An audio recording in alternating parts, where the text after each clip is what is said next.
नमस्कार मित्र आणि मैत्रिणींनो, तर आज बनवत आहे मी तुरीच्या शेंगांच्या आमटी. शेंगांची म्हणजे शेंगांच्या दाण्यांची आमटी. तर यासाठी मी मिरची, लसूण, जिरे, कोथिंबीर हे मिक्सरला ग्राइंड करून घेतले. त्यानंतर हे तुरीच्या शेंगा आणलेल्या त्याचे हे दाणे काढून घेतले आणि तव्यावरती थोडंसं तेल घालून थोडंसं भाजून घेतले आणि जाडसर असे मिक्सरला फिरवून घेतले. त्यानंतर कढईमध्ये 2.5 चम्मच तेल घातलं, राई टाकले, जिरे टाकले आणि हे सगळं जे वाटण आहे मिरची, कोथिंबीर, लसूणचं ते सगळं घालून घेतलं. हळद घातली, हिंग घातलं आणि त्यानंतर छान फोडणी फ्राय केल्यानंतर हे तुरीचे दाणेही घालून घेतले. त्यानंतर पाणी घातलं, मीठ घातलं आणि त्याला शिजत ठेवलं आणि खूप टेस्टी होते. अगदी साध्या सोप्या पद्धतीने ही आमटी बनवतो ना तर खूप टेस्टी होते.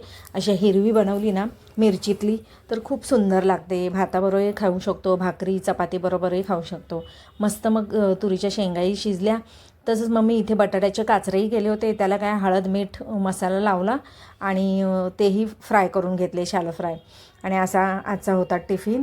यामध्ये तुरीच्या शेंगांची नाही, शेंगांच्या दाण्यांची आमटी, तसेच बटाट्याचे काचरे म्हणजे बटाटा फ्राय त्याचे स्लाईस करून तेही बनवले. त्यानंतर मग चपाती आणि भात बनवलेला. आज वरण नव्हतं कारण तुरीच्या शेंगांचं रस्सा भाजी बनवली, त्यामुळे काय वरण बनवलं नाही. त्यानंतर मग हे मुळा होता आणि त्यानंतर गाजर होतं तेही दिलं आणि मग केळीही दिली टिफिनला.